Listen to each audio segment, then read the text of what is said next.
I'm Maggie, a 35-year-old nurse, and my husband Jason is 40, working in the corporate sector. Our daughter Emily is about to turn 4. For a long time, we were a happy family of 3, but recently, everything changed in unexpected ways. Jason and I met nearly a decade ago. We both left our hometowns to attend college and ended up working in the city. Introduced by a mutual friend, we immediately clicked due to our shared background and soon started dating. As our relationship deepened, we began discussing our future, including our desire to return to our hometown one day. So, when Jason's company offered a transfer to a branch in our hometown, we saw it as the perfect opportunity. I left my job at the hospital, and we moved back home together. We settled into our new house, conveniently located within a 30-minute drive from both our workplaces and Jason's parents' home, while my parents lived just under an hour away. Thankfully, I quickly found a new nursing position, allowing me to continue my career and maintain a busy yet fulfilling routine. After getting married, we faced challenges with starting a family and felt the weight of expectations and anxiety from those around us. Despite this, our relationship remained strong and steady. Then, after 3 years, we were finally blessed with a child. When Emily was born, Jason was overwhelmed with emotion, tears streaming down his face as he said, "Maggie, thank you so much. You've done an incredible job. Our life is going to be so much more vibrant now. No more loneliness." We had relocated from our college town to begin our new life here, and Jason may have felt more isolated than I did. This place isn't his hometown. He was actually born and raised in a neighboring state.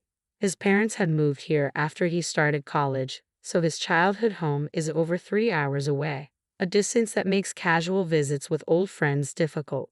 Moreover, Jason had to give up his soccer hobby because he couldn't find any teammates here. I understood the stress and loneliness he might be feeling, but I'm not sure if I was attentive enough. I was juggling most of the housework and working hard as a nurse, even during my pregnancy, leaving me with little spare time. Consequently, we rarely had moments to spend together as a couple. When we discussed our future, I realized that my well-intentioned efforts to ease his burden by taking on all the housework had backfired. Jason wanted us to share these responsibilities, but I had been refusing his offers to help, thinking it would be a burden to him. Reflecting on it now, it seems silly to have viewed it as a trouble. Jason is a social person, and by declining to help with chores, I unintentionally hindered his chances of making friends. To address this, I spoke with my boss about being exempt from night shifts for a while so we could spend more time together. I was prepared to change jobs if necessary, but my request was granted without much resistance.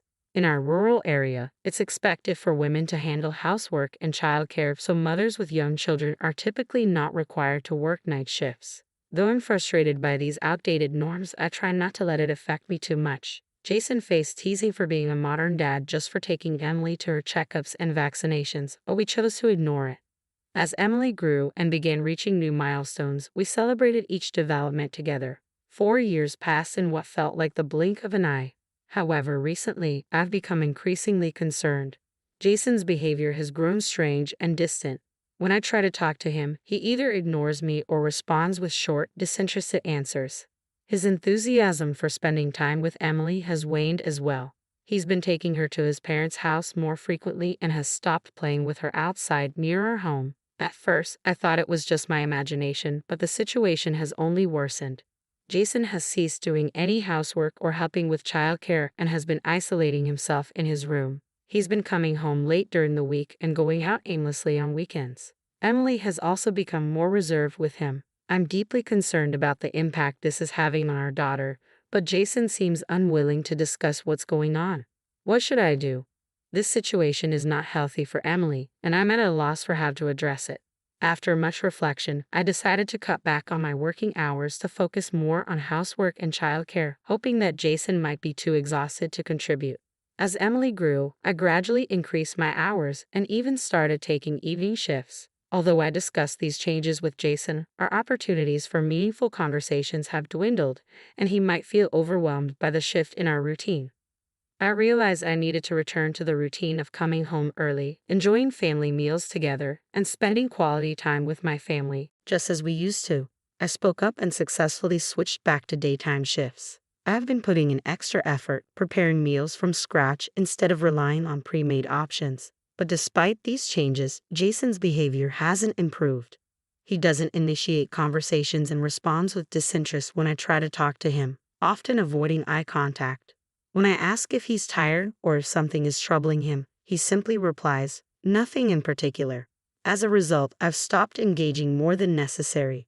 Although I sense that something needs to be addressed, I'm at a loss for a solution. Now, Jason is about to take a long break from work. At his company, employees take turns taking about a week off after busy periods to use up their vacation days. I had hoped to use this time for a trip or some leisure activities with Emily, who has become more understanding. However, not wanting to add to Jason's stress, I decided against it. Instead, I suggested ways he might relieve his stress. "Do you have any plans for your upcoming time off?" I asked. "Nothing in particular," he responded. "How about visiting your old classmates or maybe going on a trip with your parents?" I proposed. "Yeah, maybe I will," he replied, sounding noncommittal. On the day Jason was supposed to leave, he departed without a word. He returned a week later, and though I had no idea where he had been or who he had been with, his expression seemed somewhat lighter, which was a small relief. Since then, he has been spending more nights away, leaving on Friday nights and not returning until Monday, heading straight to work from wherever he goes. I still don't know what he's up to or where he is. He might be reconnecting with old friends or exploring a new hobby. Our conversations remain sparse, but since he doesn't appear to be in a bad mood, I'm choosing to observe rather than confront. Not long after, I fell ill and went in for a checkup at the hospital. At work, my blood test results came back concerning, leading to further testing, which revealed a malignant tumor. I felt a strange sense of relief that it was caught early due to a routine check. The doctors believe it can be removed with endoscopic surgery, but I was still deeply disheartened. When I told Jason about the diagnosis and the upcoming surgery and hospitalization, he barely glanced up from his phone and simply said, "I see." His indifferent reaction left me at a loss for words. I managed the housework and packed my belongings for the hospital up until the day before my admission. Meanwhile, Jason took Emily and went back to his parents' house, saying he would be working from there and wouldn't be home for a while. In fact, Jason brought up divorce just yesterday. He argued that it's not just about the surgery to remove the tumor, but also the ongoing treatment that would follow. He said the burden on me, Emily, and my parents is too much and suggested we end this burden. His words struck me deeply, and I was too exhausted to argue. After my discharge, I contacted my in-laws, and they pressured me to finalize the divorce. They told me, "We'll take Emily, just pay child support. Please expedite the divorce. Jason is sending the divorce papers and instructed me to sign them as soon as they arrive." I had hoped Jason would bring Emily back, but they have refused to send her home. I'm unsure if Jason is even at his parents' house, as he won't answer the phone. I was going about the housework in a daze, but something felt distinctly wrong. The mess was overwhelming, even for an empty house. Had Jason come back? As I cleaned his room, I stumbled upon a disturbing discovery: women's loungewear. My worst fears were confirmed. With trembling hands, I retrieved the brown envelope I had hidden in storage, the one containing the report from the private investigator I hired when I first suspected something was wrong. I had received the report a few days earlier but had been too afraid to look. Now, as I examined its contents, the results were even worse than I had imagined. The most devastating revelation was that Jason had been bringing his affair partner into our home. Feeling a mix of disgust and determination despite having just had surgery, I cleaned the entire house thoroughly.